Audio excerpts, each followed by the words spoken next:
The single most damaging thing on your screen isn't the chart, it's the number in the corner. That little green or red figure tracking your profit and loss is quietly rewiring how you make decisions, and almost no trader realizes it's happening. You think the P&L counter is a neutral tool. It just tells you where you stand, right? Wrong. It's not a thermometer. It's a live emotional feedback loop, feeding your brain a fresh dose of fear or greed every single second the price moves. Here's the core problem.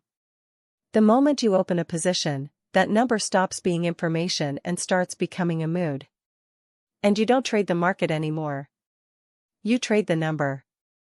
Let me show you exactly how this hijack works, because once you see it, you can't unsee it. Your brain did not evolve to watch wealth fluctuate in real time. For most of human history, gains and losses were slow, physical, and rare. Now you can watch $1,000 appear and vanish in 8 seconds. Every tick up releases a small hit of dopamine. Every tick down triggers a threat response, the same circuitry that fires when you're in physical danger. Your rational planning brain gets shoved aside by a system built for survival. So when you stare at unrealized gains climbing, you're not calmly evaluating your thesis. You're getting emotionally intoxicated. And when they fall, you're not analyzing, you're flinching. Now here's the first concrete way this lecture exits. It's called the disposition effect, and it's one of the most documented biases in all of trading. Traders sell winners too early and hold losers too long. Why? Because a rising P&L feels like a bird in the hand you're terrified to lose. So you grab the small profit to make the good feeling permanent. Meanwhile, a falling P&L feels like a wound you refuse to accept. Closing it means admitting you were wrong. So you hold, and hope, and let a small loss metastasize into a huge one. Notice what's driving both mistakes. Not the chart. Not your strategy. The number. The emotional weight of that live figure is overriding the plan you made when you were calm. And here's the cruel twist. The more you watch, the worse it gets. Each glance is another emotional data point, another chance for fear or greed to nudge your finger toward the button. There's a study concept behind this called myopic loss aversion. The shorter your monitoring window, the more losses you see, because volatility looks terrifying up close and totally normal from far away. Check your position once a day, you might see a calm drift. Watch it tick by tick, and the exact same trade becomes a roller coaster of dozens of tiny losses. Same market. Same outcome.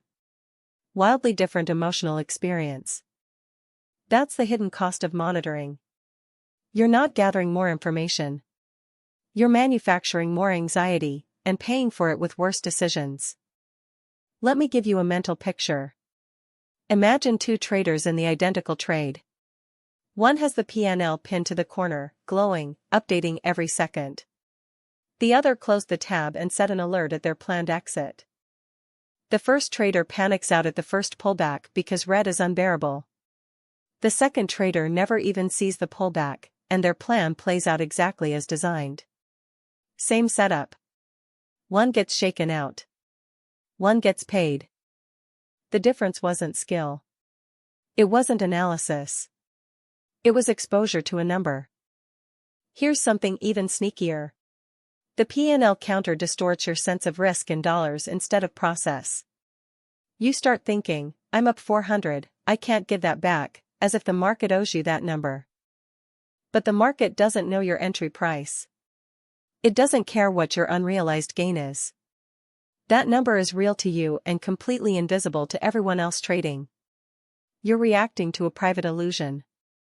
And when you anchor to a peak P&L, say it hit 1,000 and dropped to 700, your brain treats that 300 as a loss, even though you're still up. Now you're making decisions to protect a number that never actually belonged to you. So what do you actually do about it? The answer isn't willpower. You will never outdiscipline a dopamine loop that fires every second. You have to change the environment. First, predefine your exit before you enter. Your stop and your target should be decided when you're calm and objective, not renegotiated live while the number is screaming at you. Second, reduce your monitoring frequency. Widen the window. Use alerts instead of staring. The less you watch the P&L tick, the fewer emotional votes it gets in your decision. Third, consider hiding the number entirely. Many serious traders literally remove the live P&L from view and judge trades only against their plan, entry, invalidation, target. The trade is right or wrong regardless of how the counter feels. Fourth, think in R, not dollars.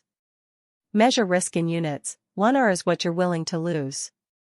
When you think in R, the emotional sting of the dollar figure loses its grip, and consistency replaces panic. Here's the deeper reframe. Your P&L is an outcome, not a signal. It's the scoreboard, not the game. And no good player wins by staring at the scoreboard while the ball is in play. A single trade's result tells you almost nothing about whether the decision was good.